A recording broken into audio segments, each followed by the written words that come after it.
Good morning all of you.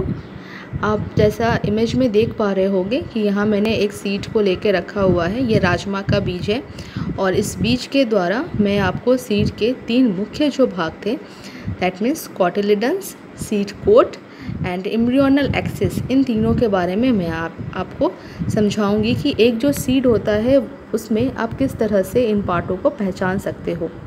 सबसे पहले ये क्या है, ये एक लेग्यूमिनेसी फैमिली से बिलोंग करने वाला बीज है जिसमें कि 2 कॉट होते हैं। मतलब ये क्या होते हैं, इसमें 2 बीज पत्र होते हैं, इसलिए इसको हम बोलते हैं कि ये डाइकॉट सीड है। अगर हम सीड के बिल्कुल आउटर पार्ट को देखें तो इसलिए मैंने उसको इस तरह से रखा हुआ है ताकि मैं आपको दिखा सकूं।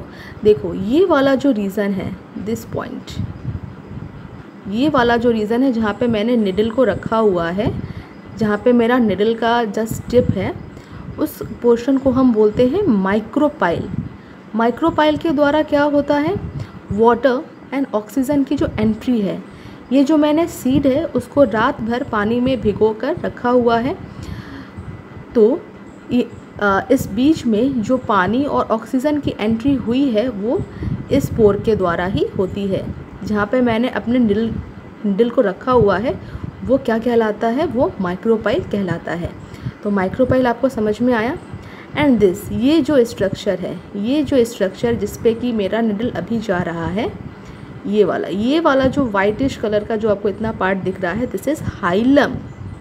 हाइलम क्या होता है तो आपको पता होगा, हाइलम ओव्यूल का वह पार्ट होता है जहाँ पे क्या होता है, जो फ्यूनिकल होता है वो अटैच हो जाता है किसके साथ, ओव्यूल के साथ। तो एक अटैचमेंट पार्ट होता है, तो ये क्या है, ये हाइलम है। इसी के द्वारा क्या हुआ होगा, ये जो बीज है वो अपने फ्रूट से या फ्रूट वॉल से क्या होगा, जुड़ा हुआ होगा। या जब ये बिफोर फर्टिलाइजेशन होगा तो ये क्या होगा, जब ये एज ए ओव्यूल के स्टेज में होगा तो इसी हाइलम के द्वारा क्या होगा, वो अपने जो ओवरी का मतलब ओवरी से वो अटैच होगा। ठीक है, तो ये क्या है, ये पूरा जो वाइट जो पार्ट है ये क्या है, ये this is hilum and this is micropyle. Micropyle से क्या होता है, वाटर एंड ऑक्सीजन की एंट्री होती है। तो ये पॉइंट आपको समझ में आया होगा। ये बाहर से जो आपको ये पॉइंट जो दिख रहा है, ये क्या है, इसके चारों ओर 2 लेयर्स मौजूद हैं। जो आउटर लेयर है वो क्या है, टेस्टा है, जो इनर है वो क्या है, टैगमेन है। यहाँ पे आप देख सकते हो जो इसके जो सीड कोट थे उसको मैंने हटा दिए हैं। सीड कोट में आपको टेस्टा एंड टैगमेन इस तरह से दिखाना बहुत मुश्किल है क्योंकि ये बिल्कुल एक साथ जुड़े हुए होते हैं, लेकिन अभी आप याद रखने के लिए याद रख सकते हो कि आउटर लेयर जो है वो टेस्टा है या इनर लेयर को हम टैगमेन बोलते हैं। अब बात करते हैं कॉटिलिडन्स क्या होते हैं। तो बहुत सिंपल है पहचानना। कॉटिलिडन्स जैसे आपको पता होगा कि वो ऐसे फूड स्टोरेज पार्ट होते हैं। तो ये जो पूरा जो आपको दिख रहा है, ये पूरा जो आपको दिख रहा है, ये कम्प्लीटली पूरा दिस इज़ कॉटिलिडन्स। तो अब आप समझ जाओगे ना, एक सीड को देख के कोई भी अगर आपको सीड दे तो अगर कोई भी सीड इस तरह से 2 पार्ट्स में अगर डिवाइड हो जाता है तो उसको हम क्या बोलते हैं, उसको हम बोलते हैं कॉटिलिडन्स। तो इसके पास क्या है, ये पहला कॉटिलिडन है और ये दूसरा कॉटिलिडन है। तो ये 1 और 2, इसीलिए इसको हम डाइकॉट सीड बोलते हैं। Is that clear. अब मैं यहाँ पे आपको दिखाना चाहती हूँ कि एम्ब्रियोनल एक्सिस कहाँ है। तो एम्ब्रियोनल एक्सिस में बहुत ही अच्छे से शो भी होता है कि इसका जो मतलब जो रेडिकल और जो प्लिम्यूल का पार्ट है वो कौन कौन सा है। तो देखो, जो यहाँ पे रेडिकल का पार्ट है वो बिल्कुल, अगर आपको यहाँ पे दिख रहा होगा इमेज में, तो जो बिल्कुल इस तरह से जो सीट से थोड़ा सा मतलब जो कॉटिलिडन से थोड़ा सा निकला हुआ होता है, दिस पोर्शन जहाँ पे मेरा अभी निडल जा रहा है, ये वाला पोर्शन जहाँ से जहाँ तक मेरा जो निडल जा रहा है, दिस इज़ रेडिकल। ये क्या है, इसी से क्या होता है, जब ये एम्ब्रियो है आपका, ये क्या है, यही एम्ब्रियो है। एम्ब्रियोनल एक्सिस इसी को बोलते हैं। जहाँ पे मेरा निडल है वही क्या है, एम्ब्रियो है। ठीक है, एम्ब्रियोनल एक्सिस यही है। और ये जो एम्ब्रियो है, जहाँ से जहाँ तक मेरा जो निडल जा रहा है, ये कौन सा पार्ट है, दिस इज़ रेडिकल।